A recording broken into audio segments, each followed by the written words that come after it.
This is the HeadRush Podcast with Paul Fraze and Corey Berry. Welcome to the HeadRush Podcast. I'm Paul Fraze, and I played 11 years in the NFL, and our co-host, Corey Berry, rode professional rodeo for 9 years. At the HeadRush Podcast, we talk about everything related to brain trauma and brain health and wellness. We talk about traumatic brain injury, TBI, chronic traumatic encephalopathy, CTE, traumatic encephalopathy syndrome, TES, and repeated head impact, RHI. We cover how traumatic brain injuries can and will cause mental health issues such as depression, addiction, lack of executive function, memory loss, even suicide ideation, as well as degenerative neurological issues. These symptoms can be found on the Mayo Clinic and Boston University websites under symptoms of CTE.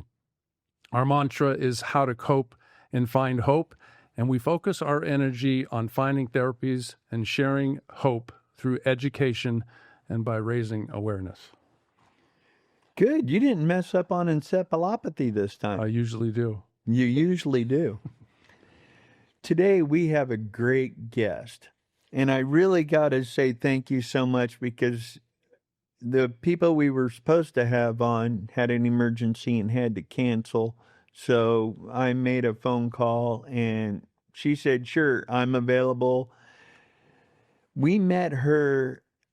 Well, I don't know if you've met her before, but I met her in Tampa at the Mac Parkman Foundation International Summit for Repeated Head Impacts, and she spoke. We have on and are so honored to have Tatyana McCall Wimberley, so the people that remember, as our guest. Tatyana presented at the summit and is on a mission to share her son's legacy of love, impartiality, and generosity. Ray Anthony Lewis III. Yes, ladies and gentlemen, this is Ray Lewis's son we are talking about, and Tatyana's son.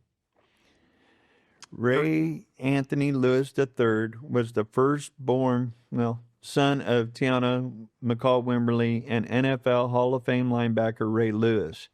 He passed away on June 14, 2023. He was a big personality and a lover of life.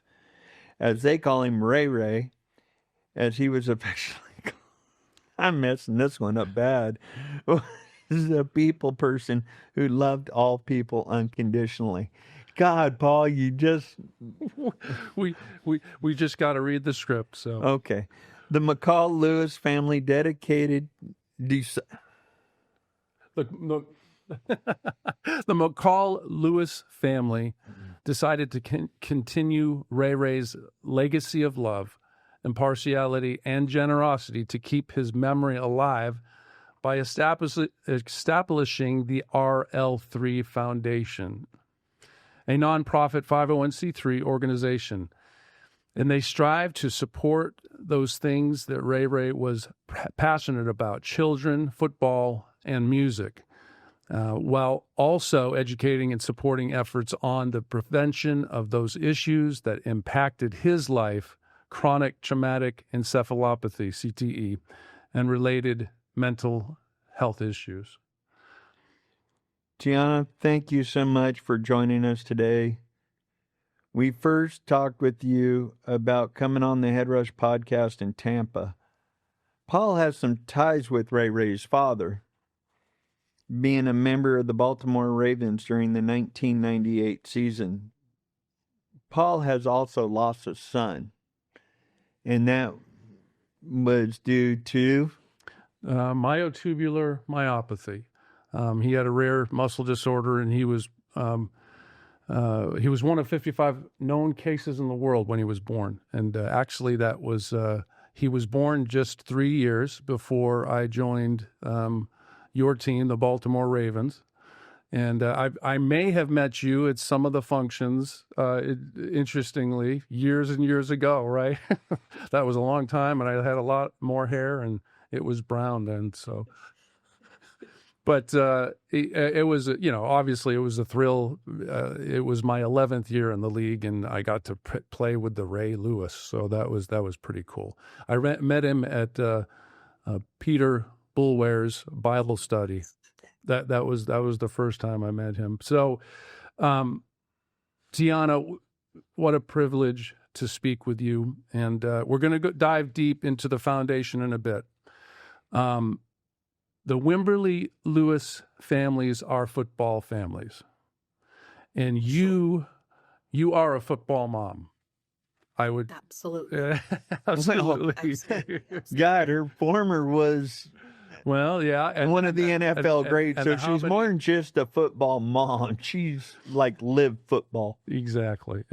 So I want to ask you, before you realized traumatic brain injury was a thing to worry about, tell us how you viewed getting your bell rung, and how you did everything right as a mother, as a mother watching, taking care of your babies out on the field.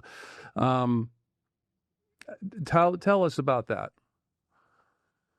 Well, first of all, good afternoon, gentlemen, and thank you to both you, Corey, and Paul for this opportunity to come on and share information about CTE. It is going to be through efforts like this, collaborative, of us coming together in this community to share information and bring awareness and education, that we will be able to continue to impact and affect change. So just want to say thank you first for the opportunity to be here. And also, Paul, just offer my condolences for your loss. There's still never a day that goes by that, of course, we don't think of our loved ones. I just try to use the energy for a good purpose. So thank you again for this opportunity. With regards to how I cared for my boys and in terms of football, and football was always a part of our lives. Ray and I met in college, and so of course he was playing at the University of Miami while I was a student there myself. And we had Ray in college, so we were young parents. He went to the league, and it's all my sons ever knew. They were raised around football from the time they came into the world. And Ray had a very long career, of 17 years. So they were, graduating high school as he was retiring. So again, that's all they knew. So they played from a very young age amongst each other in the house, running around, knocking things over. And so they were of age to get out there on the field and play tackle football with Pop Warner. So they started very young at, 5, 6 years old, out there through Pop Warner, through middle school, high school. They all played Division I football at multiple schools. And then Ray even went on to play semi-pro for the Wyoming Mustangs. So, I was, team mom, the president of the booster club, I did all those things. So knowing a little more than the average woman about football because of their father's career, there were certain things that I took the initiative in. Of course, as well, my mom having been in the medical field. So like when they started high school, I made sure they got EKGs, which is a prominent thing now that the state of Florida is requiring. I just knew that there were just different things regarded to the industry that you wanted to know about. Unfortunately, brain health was not one of those things. And so they'd get out there, they'd play, and they would, get their bell rung, and, you'd be like, get up. And especially if it was a playoff game and you're cheering them on, of course, you make sure they're okay. But it's not one of those injuries that you can see, like a broken arm or a broken leg, to where you realize instantly that there needs to be some immediate care provided to. That is something that came along later, unfortunately. And I'm educated. I have multiple degrees, and I was a very engaged and active parent. So that is what I think the biggest takeaway for me in youth sports is that we just don't know enough. And I didn't know enough about repetitive head impacts and what they could result in, CTE and other brain, health issues. So that is my single most important mission at this point in my life, to make sure that Ray's living and death is not in vain, and that I can share this information with other mothers and fathers and sports enthusiasts, because none of us want to see anyone's children being impacted adversely by a sport and game that we all love so much. So education is key, and coaches and commissioners and athletic directors and trainers and officials all need to do their part in ensuring safety in football so that we can enjoy it and that people have a quality of life thereafter. And so, we don't know what we don't know. For sure. And you were raised in the era of CTE, I'll say it, when it started becoming a thing. And so you were a mother that was aware of it and knew about it. And so you took you took every advantage you could to hold that back and to do the best for your son. Am I saying that correctly? And you didn't go in there blindly like most parents. Right. I wasn't completely blind. I knew the letters. I knew the acronym. It wasn't completely, educated or informed on what it meant and what it was. From a very simplistic standpoint, I knew that I thought it came from concussions, not just repetitive head impacts. I thought it was, from concussions, and it was tied to football. Today, I know more in the sense that, again, it's not just from concussions. It is from repetitive hit impacts, and it's not just from football. It comes from any contact or collision sport.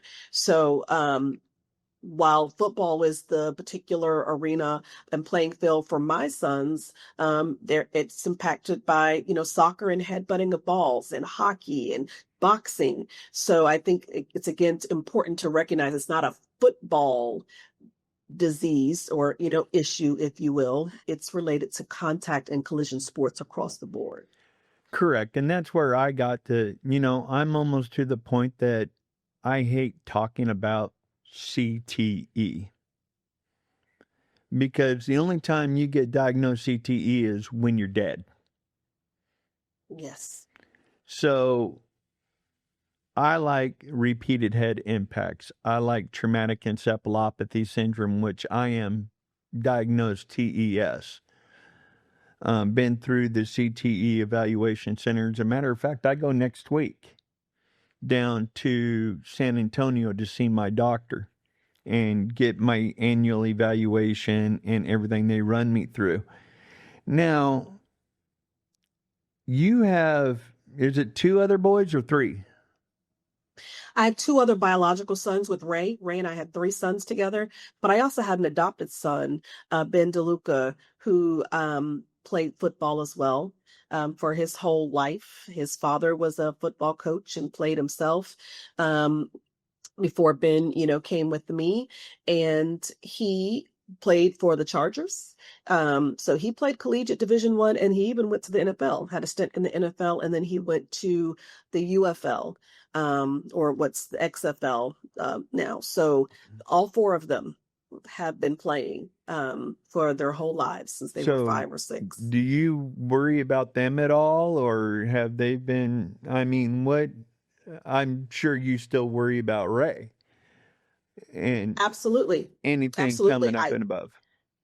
I think you just said something very poignant to me when you were just sharing about, having to go for your follow-up in San Antonio. I think it's important that we know where the resources are for those that we may suspect, or just out of the abundance of caution. As a mother, I would love to take my sons, my other sons, to get them screened or to get them, checked or to get them looked at. Because to your point, you're only diagnosed with CTE once you are deceased. It's not something that can be formally diagnosed while you are living. But if there are opportunities to, to get that information to determine that there is potential, there, because you do have risk factors and what have you, that would be great information for people like me to know. I would love to know who those doctors are so that I can, again, take my sons for screenings. Well, I go to San Antonio to UC Health, or not UC, San Antonio. UT Southwestern Health, the Glenn Briggs Institute, and see Dr. Jeremy Tanner, who works directly with Ann McKee and Michael Osco and have been on many of the research with them. And I think there's 8 in the nation. There's 8 or 9 in the right. Philly centers. has one. Ain't there one in Florida? I don't know. You don't know? No, I should know. He's been trying to get me on the research and the track of diagnosis and so on and so forth. But Boston University also does it. There's like eight colleges out there that UNLV has it. I just found out they got one in Vegas. And what it does is they go do MRI, blood work, they do neurological evaluations, they do everything. And then, like, I got to be there on the 15th, and we're there for probably 7 hours. Okay. And then we'll go to the coast, hang out, and then I come back on the 20th and meet with Dr. Tanner and do some more other tests and find out what's happened over the last year. Stop. CTE.org proudly sponsors the HeadRush Podcast.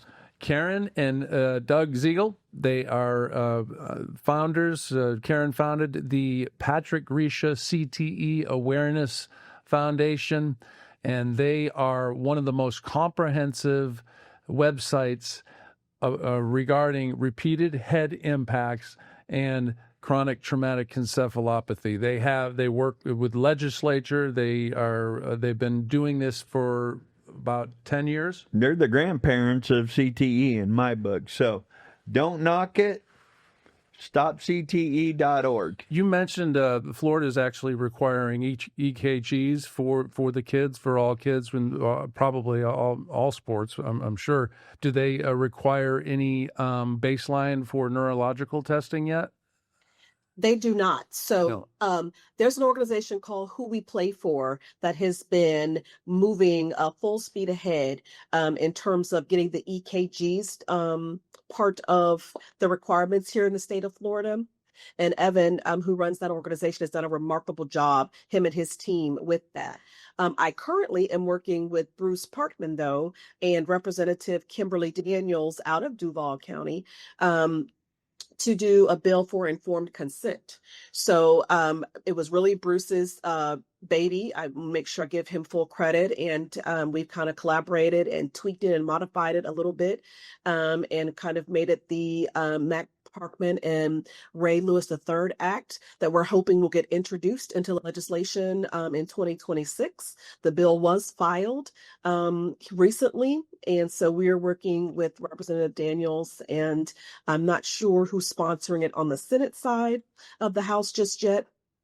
But we are looking forward to having the opportunity to bring this information to Florida legislation, and hopefully it will be voted in 2026. And essentially, the bill is for informed consent. So just like parents go and register their children for youth sports, and they have to sign paperwork based in, informing them on concussions and heat-related illnesses, as well as sickle cell, then they will have informed consent about repetitive head impacts and that it could potentially result in CTE.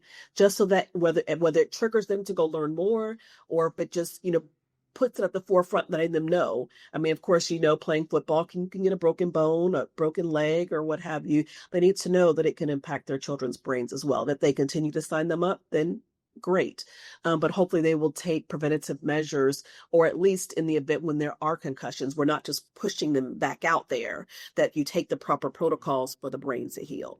I've been preaching that for a year. That's a powerful step because he has been preaching And that. to Bruce. So I'm glad to see Bruce has run with it like Bruce can. Well, it's all, he's been saying, hey, before they step on the field, the parents and the player need to go through that 3-hour class of exactly, like you said, the heat illness, the repeated head impacts, so on and so forth, all that stuff.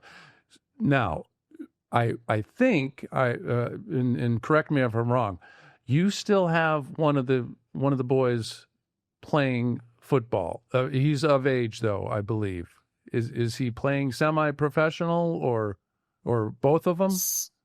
So actually two of them. So Rasan Lewis, he is Ray and I's youngest son, and Rashad Lewis, he's our middle son. They both just completed the season playing overseas. So Rashad was playing in Switzerland with the Argovia Pirates, and Rasan was playing in Austria for the Salzburg Ducks. So they just finished their seasons. Rashad's team actually won their championship over there. So Ray went over and supported and was there for his championship game. So he's waiting on his ring. Mm-hmm. But yes, so they played last season. I don't know if they will play again in the upcoming season, but they are still currently training in preparation.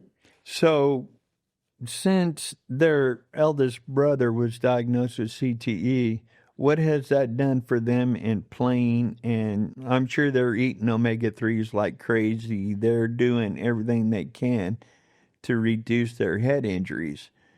But what differences have you seen in your boys and their playing after losing their older brother? So it's been interesting. So I'll give you, it's been different with the two of them. So at the time of Ray's passing, Rashad, my middle son, had stopped playing football. He has started his collegiate career at Utah State and then transferred to the University of Maryland. And once he graduated from the University of Maryland, then he had kind of hung up his cleats. He didn't try to go to the NFL. He had agents that were trying to get him to go to, pro days and combines. And he was like, no. That whole experience at the University of Maryland with Coach Durkin and his teammate Jordan that passed away on the football field, and that whole toxic culture thing that ESPN had, had going, had done a number on Rashad prior to Ray passing. So he wasn't playing when Ray passed. He picked his cleats back up after Ray passed, which was extremely unexpected. But for him, it was how I think the way he explained it to me was how he felt close to Ray. He felt like he was channeling Ray's energy on the field. And it was something that he knew Ray loved so much. He wanted to kind of carry the torch for Ray. So that was very unexpected that he ran towards football when Ray passed. My other son was still in his 5th year. He had graduated from the University of Kentucky, but he had a 5th year of eligibility and he transferred to Georgia Southern. So Ray passed that June. He was, to start fall, ball and stuff in July, training and ready for the season. And he struggled tremendously. I don't think he ended up touching the field at all that year. He just couldn't, he really struggled with Ray's passing and all that came with it. So when we had our first RL3 Foundation event, and Dr. Nowinski was there from the Concussion Legacy Foundation, Rasan, my youngest one, that couldn't get through that last season, he took to heart a lot of the information. Again, CTE was something they had heard of, but that they didn't really know a whole lot about. So it wasn't until they were introduced to Dr. Nowinski at that first event where Rasan really started questioning things that he was feeling and that he was experiencing and, trying to replay and different things. And so there was a disconnect for them for a while. But I guess ultimately, though, at the end of the day, their love and passion for the game, for the sport, that has been such an intricate part of their lives, their whole lives, just continued to kind of pull them. But I definitely see a difference in them in terms of how they pursue it. They definitely talk more about it. When Rashad was in Switzerland and he was being interviewed by some media over there, and I kind of got wind of the story and looked, and he was educating over in Europe about CTE. So the people there, he was out there playing, but he was talking about what happened to his brother. He was talking about, and there's just certain things he won't do. So if he feels, like he's got a, concussion or not a concussion, but like if he's had a hit that was kind of, he speaks up, he advocates for himself. Now it's like, listen, I need to get this checked, whereas before you would just try to stay in the game because you felt like your team needed you. You wanted to carry the team on your back and what have you. There is a little more awareness, and there are some limits to, I think, what they are willing to do. I think that they try to get out of bounds a little quicker versus take that last hit, that extra, blow. I think they play just a little bit differently. Because we always just say, just live to see another day. So, get your yards and get out. Just get your yards and get out. You're talking about get your yards and get out, but people like Ray and myself, defensive players, don't run out of the bounds. Let me crush you, Yeah. and it's yes. Yeah. So so they're of age. I say 18 years old is of age, right? They're above that. They're 25 and 26. So have you ever said have you ever tried to persuade them, or obviously they know the dangers of, or you just let them walk their own walk? I try to expose them to the information as much as possible to allow them to make the informed decision. I try to be a resource for them as well as a source of support. It's something that I never, ever, ever want to go through again, but at the same time, I don't want them to live their lives in fear. I want them to live their lives informed. So I'm trying to get them to the legacy galas, that Boston that they do in Boston. Mm-hmm. With the Concussion Legacy Foundation. I found that to be very informative. The tour of the brain bank that they do, having access to other families who have gone through it directly to kind of have these conversations because they can completely relate. That's what I've tried to do. I've tried to keep my eye on them for any signs and indications of things that are of concern, for one. And then for two, I try to surround them with information and resources so that they can ask questions for themselves and make informed decisions on what they feel is best for them. And I just try to be supportive of what their aspirations are and then help them to find the best path forward to do that. Do you find in athletics, especially in the level that they're playing, even their last couple years of college, and then they're playing semi-pro, are they finding, or do you find that the teams are realizing, hey, less hitting is better for these guys' mental health? Like Bruce Parkman, we love Bruce. When you say you're working with Bruce, we're like, yay, he's our hero, right? But he makes the simple statement of, hey, if you don't hit, if you only hit 1 day a week instead of 5 days a week, you reduce the repeated head impacts by 80%. And we all know what that can do. But have you found, at those levels, they're being aware of it? So, what I can say is, football in the States is different from football overseas. There's still love for the game, but how it's executed is just a little bit different. And part of the feedback that the boys have shared, or, even while they were there, they would call, as I said, when there were some limits to things they would do. Because they're still trying to grow the game over there, soccer being their primary football, but because they're trying to grow American football over there and they're just hungry for it, they're years behind, in my personal opinion. So let me make sure I make that disclaimer. This is my opinion, in terms of playing it as safely as possible. the one of the stories, I guess you will, or phone calls I've had with them when they were over there, was the disbelief of that they were trying to practice 5 days a week hitting, day before a game when you just normally would do a walkthrough. They were pads and going full speed. And so my son told them, like, no, like, this isn't how you do this, and it, at times even caused some friction with him and the coaching staff. And, at one point he was willing, like, then y'all may need to send me back home, because he's like, first of all, outside, it was the totality of it all, the RHIs, it was the physicality, all of it. He's like, this isn't how it's done.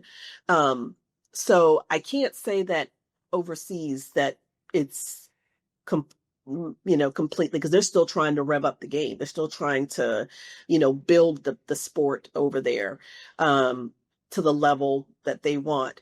Over here, I can say there are a lot more conversations that I think are happening.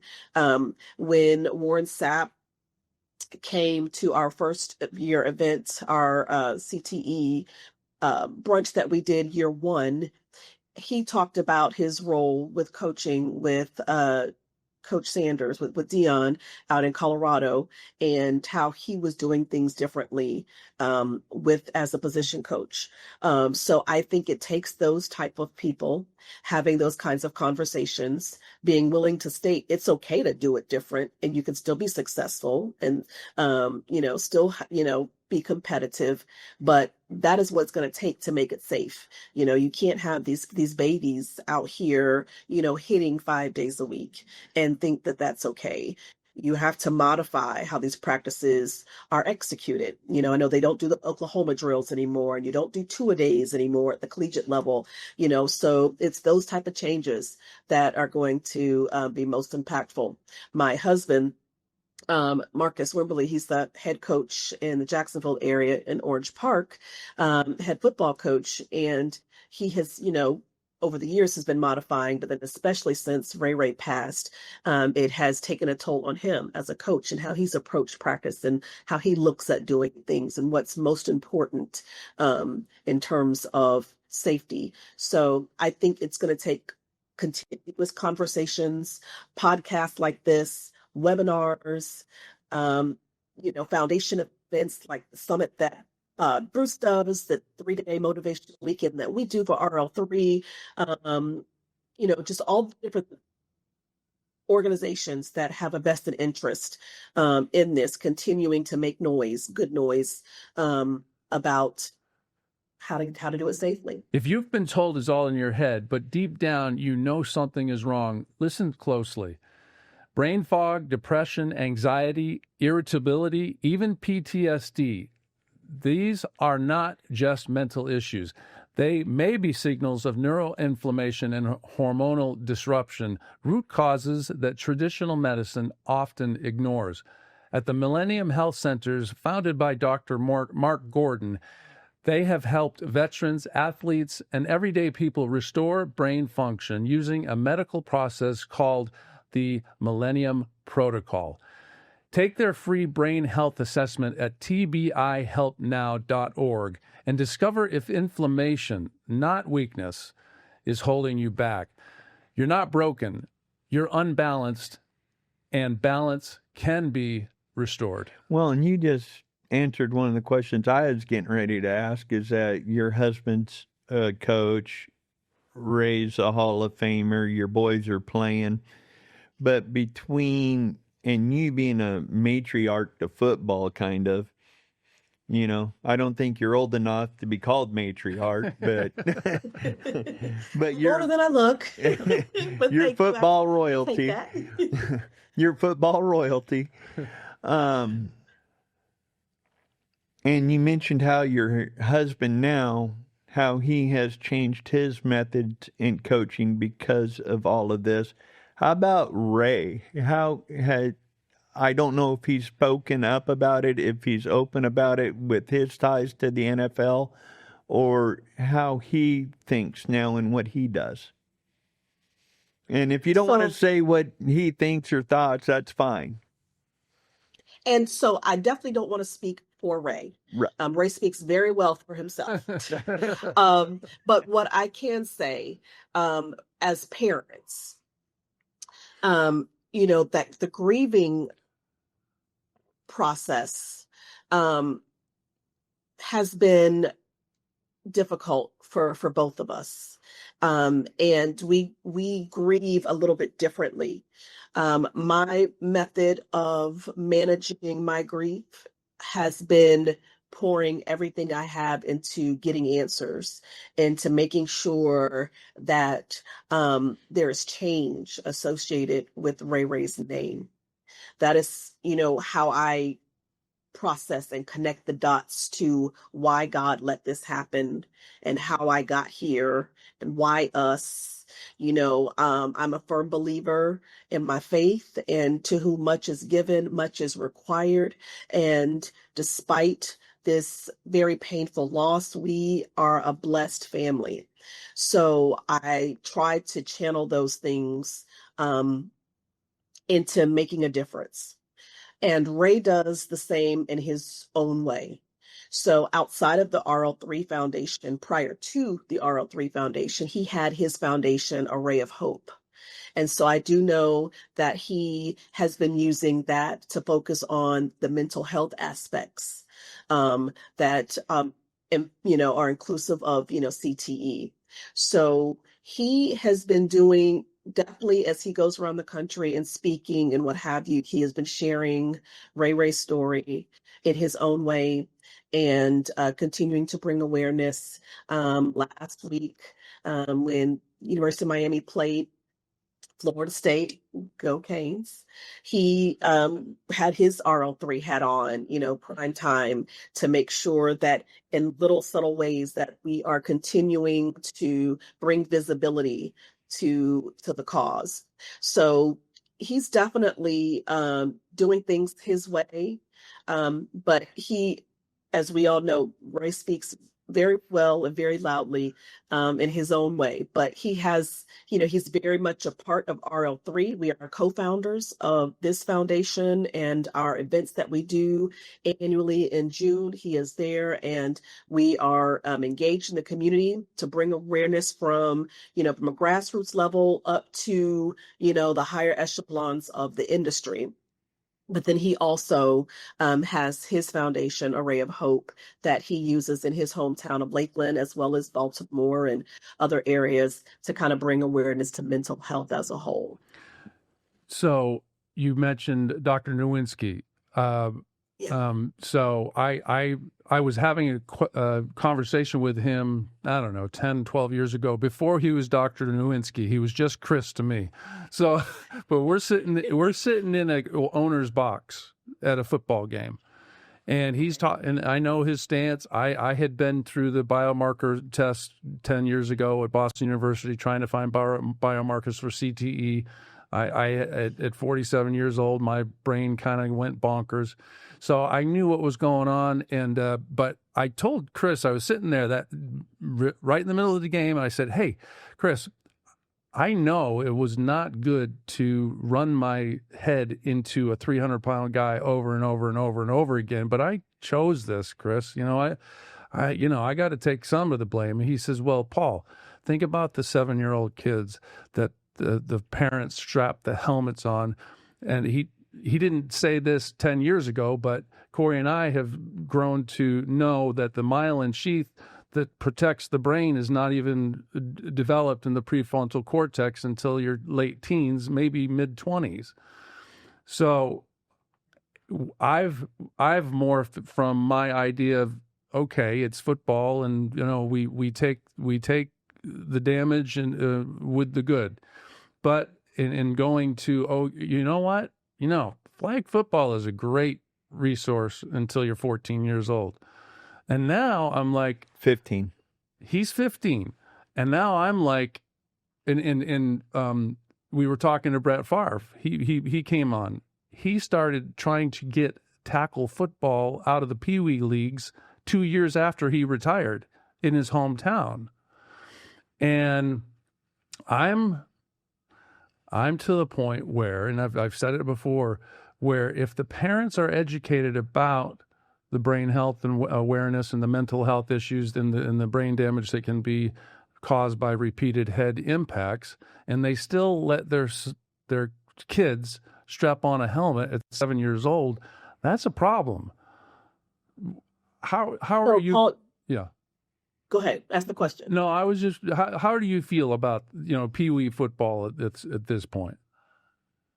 So I share your sentiments. I think it is the most counterintuitive thing that we do in hindsight as parents who spend our lives protecting our children, right? We spend our lives teaching them the stove is hot, don't touch, to look both ways before they cross the street, all these things to ensure their safety.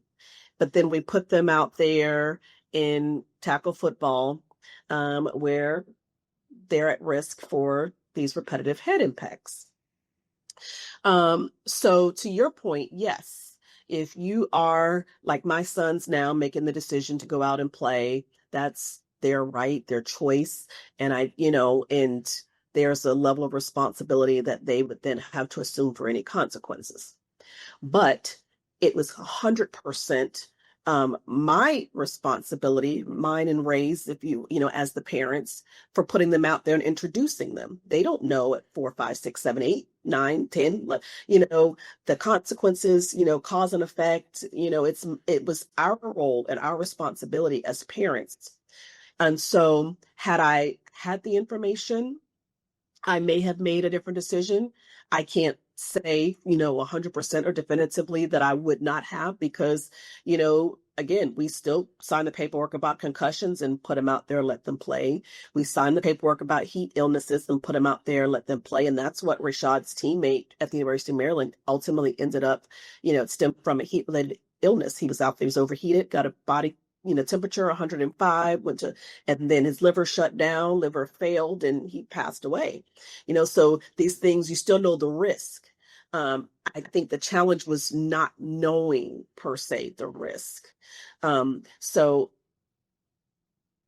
well, are parents still going to do it?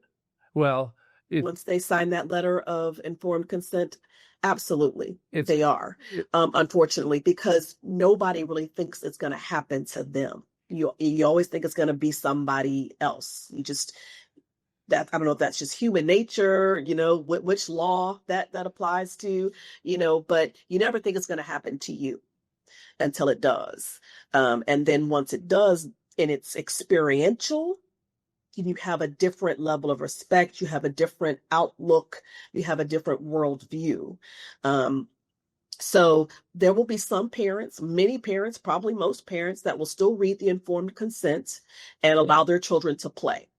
The hope will then be that in the event that they do get hit, or they see a player hit, that the parent will then be responsible, like, no, pull them out, and not let them continue to play. Take them to get the screening, get the concussion protocol, make them sit out the 2, 3, 4 weeks, whatever is required for full healing.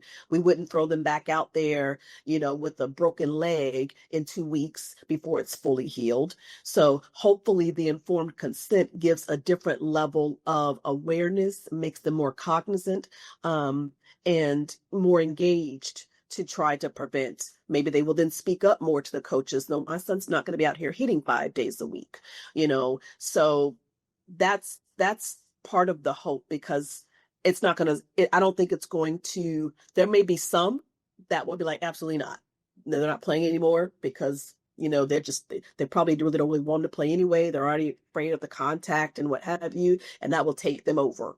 But then there will be the most where they'll be aware of it, and hopefully will do some things differently. And then there's those that still live vicariously through their kids. And no matter what we say or do, they're going to put them out there and hope that they're going to be the next Ray Lewis, even though it's less than 1% chance that that's going to happen, because they're hoping for this better life through their kids. Millions live with depression, anxiety, fatigue, or emotional chaos, believing it's permanent. It's not. The Millennium Protocol targets hidden inflammation and hormone disruption caused by trauma, stress, and time. created by Dr. Mark Gordon, featured multiple times on Joe Rogan and the HeadRush podcast, plus the documentary movie Quiet Explosions. This approach has transformed lives once written off as hopeless. Visit tbihelpnow.org and take the 10-question brain health assessment. Healing is possible. Your story isn't over. Let's begin again with your brain. And see, this is where you touch a chord with me, and that's why you saw me jerk a little bit. A letter of informed consent. Here, sign this before your kid can play. Not making sure they read it, not making sure anything. Just sign here in order, if you want your kid to play, you sign. You know, to where I think there needs to be a video or a 3-hour seminar and have people like yourself or Mac Parkman or Paul talk about this and make that part of the informed consent, is that the participants and the parents need to be part of that, because we've all talked about, I live in Texas. Football is God here. Mm-hmm. Well, yeah, God is God, but football comes before family in Texas. Lower G God. And so you look at it, and it's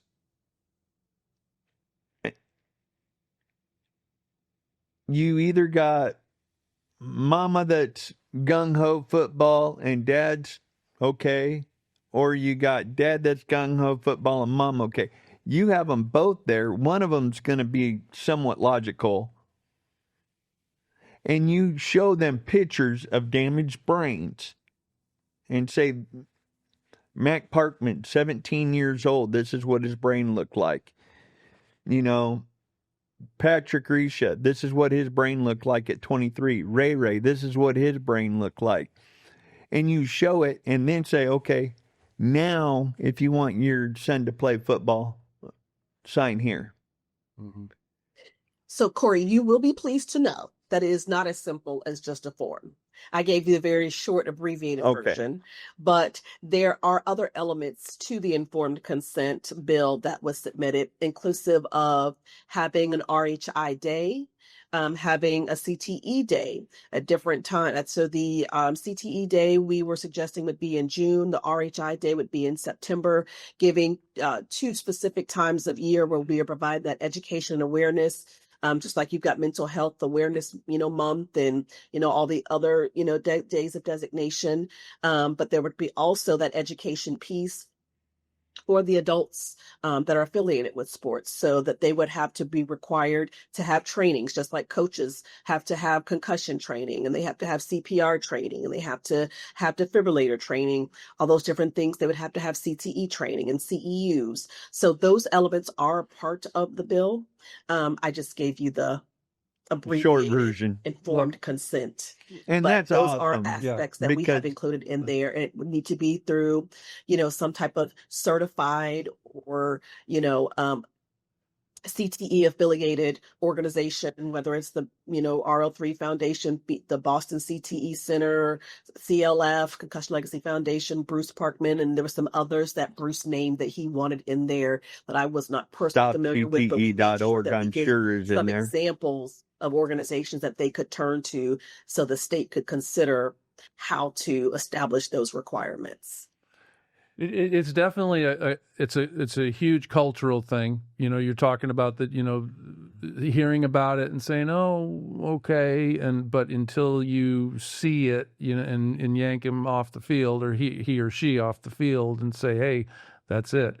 And I can talk a good game and say, no peewee football. But if I had a son, and I didn't start playing football until 14 years old, but if I had a son that was able to play football and just wanted to play football, I don't know what I can't say what I would do, but I sure wish and hope that I would have the backbone enough to say, no, not until you're of age to really There's so many things you can do to get better with your agilities. The four cone drills that we did Build the muscles. 38 years ago. Yes, You know, exactly. Speed training. They can do speed training. And flag football, it's becoming a little more popular. And once it makes it to the Olympics, I'm really hoping that there is a push to make it the thing, so that, kids are driving or gravitating more towards flag football in those formative years, which will then help them still learn the game, the rules, and footwork, agility, hand-eye coordination, all of those different things, so that then they can progress, in a meaningful way to the next aspect of contact at that 14, 15-year-old range, and not feel like they're so far behind the 8 ball that they can't keep up. But I think that it's how we promote it, how we advertise it, how we partner and market it, to kind of get it out there and make it attractive and fun, so that they realize maybe this is the first step. This is the introductory road, the preliminary road I need to take to get into contact, so that I'm as best prepared physically, inclusive of, the brain safety, mental health aspect of all of it, but it's going to continue taking everyone raising their voice about it and being on the same page. Well, you know what? I got to give the NFL some kudos. They won't acknowledge CTE for nothing. Even the Shane Tamura was diagnosed with CTE. They won't acknowledge it because the minute they acknowledge it, if they don't have a cure, it's billions of dollars. So, but you know what they are doing? NFL flag football. They had the championships here at AT&T Stadium. So they are promoting flag football. And that I will give them kudos for, is that they're not going 100% the wrong direction and going, well, you know what? We're going to have a Pee Wee championship at Tampa Bay Buccaneers Stadium and Dallas Cowboys Stadium in Seattle. well, That they're now actually pushing their own NFL agenda into flag football, which, of course, we know is still the same, but at the same point, they're promoting it. mm-hmm. This episode of the HeadRush Podcast is brought to you by our personal doctor and team of doctors, Dr. Mizelle DeMayo, and she's with the Paradise Behavioral Health, and we are in the Brainwell program, which is also part of the Millennium Health Center. Dr. Mark Gordon, you've seen him on Joe Rogan and even on our show, the HeadRush Podcast. And hormones. And Mizelle is awesome. We love her. She's our doctor of psychiatry. She works the Mark Gordon program with the hormones, and she adds her twist of genetics, and it basically is melding two wonderful mediums together, and we're getting great help from Dr. Mizelle DeMayo. So please check out her website at paradisebehavioral.com. Look up the Brainwell program. Get involved. She's sponsoring us. They're sponsoring us for the next year, so we are excited to have them on board and shout the good news to everybody that is watching these broadcasts. So, is she helping you, Paul? Absolutely. She's helping me. So go check her out. ParadiseBehavioralHealth.com. But what I can say is that through the NFL Foundation, they have a lot of programs that they are supporting in the community, from a social justice standpoint, from a youth standpoint, and from a community engagement standpoint. So there are organizations like ours, like the RL3 Foundation, who do support CTE, that can reach out because of our connections and relationships with the NFL for support. And they are, through the NFL Foundation, supporting these different programs and organizations, and the different passions of the individual players. They do a great job with supporting player foundations and so forth as well. So I don't know, what's inclusive of their strategic plan long term, and what they do. I'm just not intimately involved in that capacity, and haven't been for years. So, but I do know that they are engaged, that they are supportive, that they do have relationships, and so hopefully they will continue to do more. Right. Tiana, your firstborn son, Ray, he was a dynamic, charismatic, loving, generous. You use the word impartiality. He treated everybody like him, like the same. Yes. Ray was one of a kind in that regard.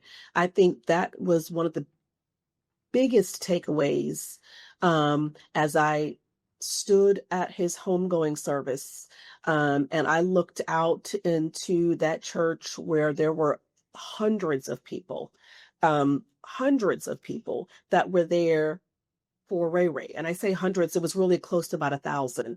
And sure, there were a few that were there in support of me and Ray. But by and large, people that I had never seen before came up to me, could tell me a story about something Ray shared with them that I knew to be true. People, slipped into my instant messages and told me stories. People sent gifts and all kinds of things to the funeral home with stories about their interactions with Ray directly. And these are people from all ages, from all races and nationalities, from all socioeconomic backgrounds, from all religions and faiths. Ray was not a respecter of person.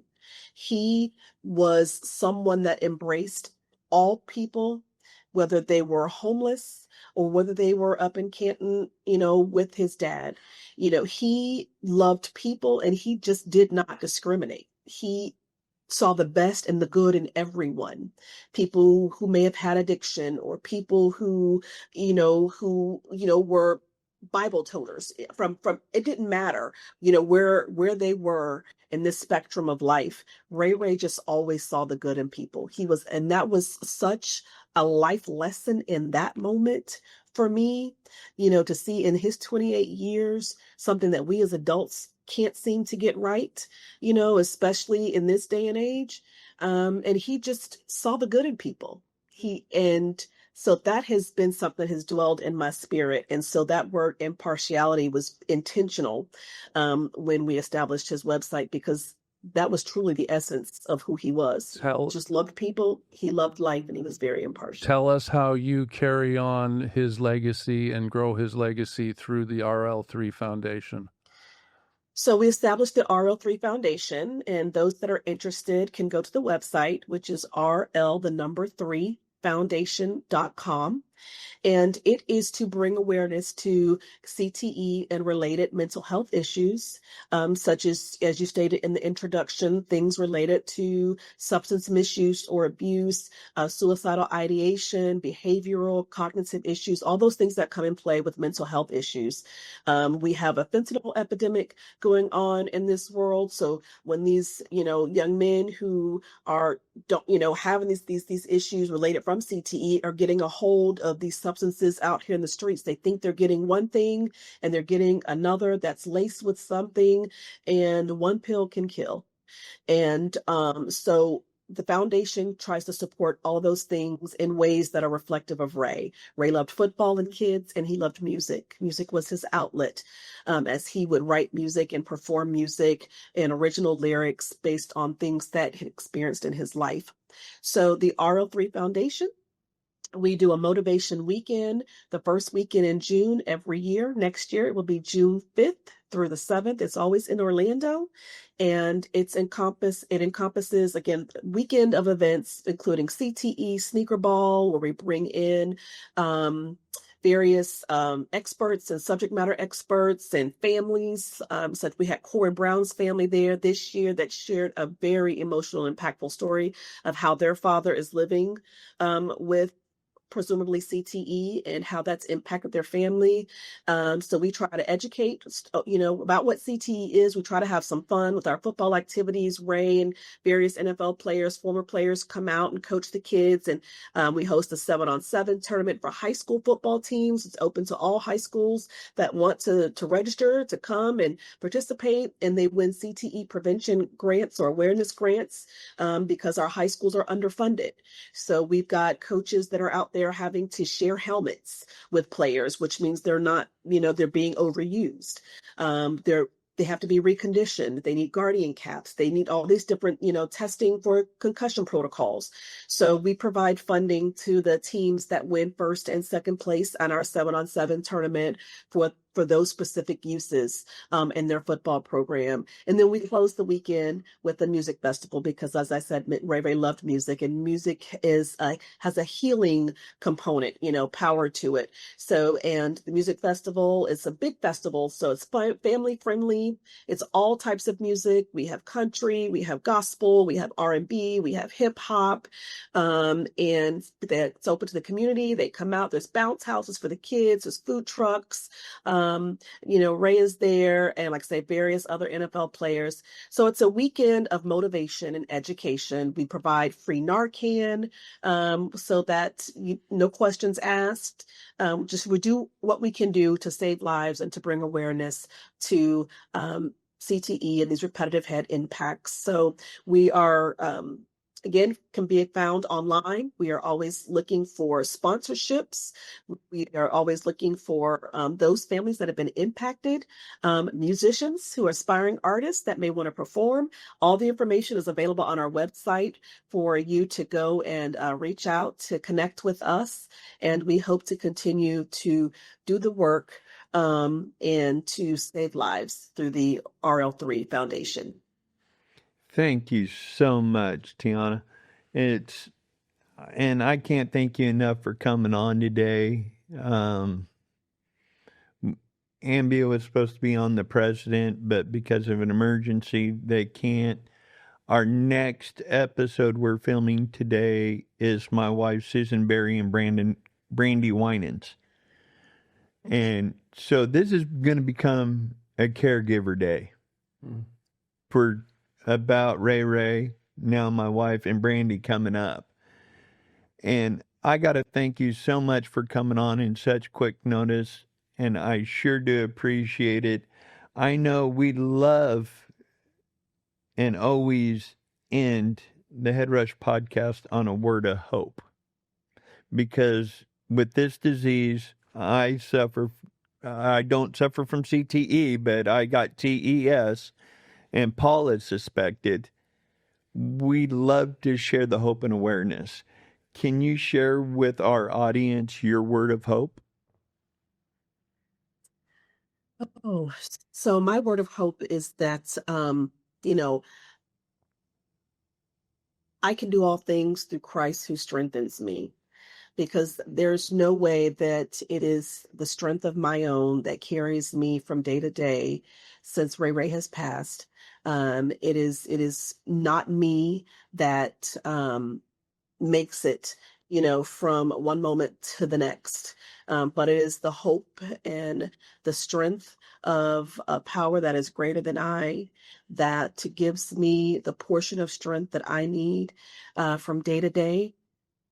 Because my life has been forever changed by the loss of my son. So I hope that through organizations such as the RL3 Foundation, Mac Parkman Foundation, Concussion Legacy Foundation, and so many others, and through supporters such as you all, your podcast, that we can continue to give hope, information, education to all of those who need it, so that they can prevent having to experience the loss of a loved one due to a very preventable disease such as CTE.